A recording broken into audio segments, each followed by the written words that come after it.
Palaiks dīvāns. Tajā sēž vīrietis ar bārdu. Vīrietis ar bārdu ir biznesmenis, pelēkā uzvalkā un pīpē cigaretes. Drīzāk. Vīrietis ar bārdu ir izsmalcināts džentlmenis melnā uzvalkā un pīpē pīpi. Jā, bet negluži, varbūt dārznieks, tie ir interesanti. Jā. Vīrietis ar bārdu ir dārznieks.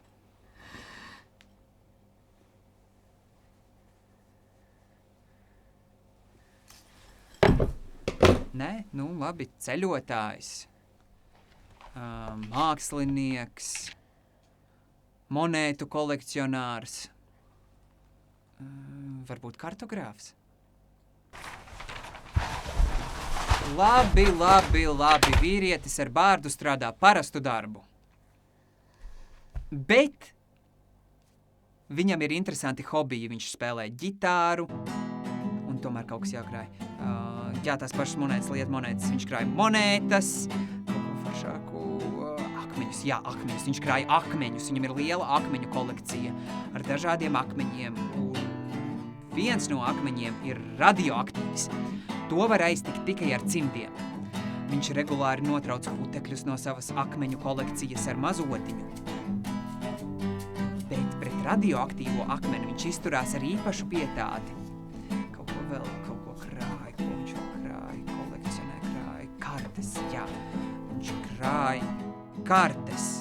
Negribēja būt kartogrāfs, te vismaz krās viņas. Kaut kas vēl krāja. Kaklasaites. Viņš krāja kaklasaites un nozīmītes, tās var bieži piepulēt, tur vismaz ir ko darīt. Un forši kaut kas, pīpes, viņam ir pīpju kolekcija. Un viņš grebj pats savas pīpes. Viņš savas pīpes grebj ar nazi. Un par nažiem runājot, viņam ir nažu kolekcija. Tie ir bieži jāsina. Viņš nav mākslinieks, bet viņam patīk māksla. Viņam ir apkārt māksla, kad viņš spēlē ģitāru. Varbūt viņš ir roksvaigs. Nē, baigi nodrāsts. Peldētājs.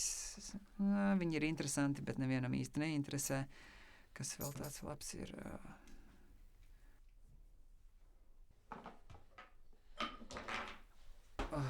Laikam būs jāņem vecais labais izsitējs, tam vienmēr ir ko darīt. Jā. Vīrietis ar bārdu ir izsitējis ādas vestītē ar redzamām krūšu spalvām. Kas tā nevar būt. Viens no akmeņiem ir radioaktīvs, to var aiztikt tikai ar cimdiem. Bāc! Labi, sieviete bez bārdas sēž dīvānā. Viņai ir kaķis. Bet, lai būtu interesantāk, kaķim trūkst viena acs. Sieviete nepatīk savam vienacenējam kaķim. Jā, beidzot, es esmu ģēnijs.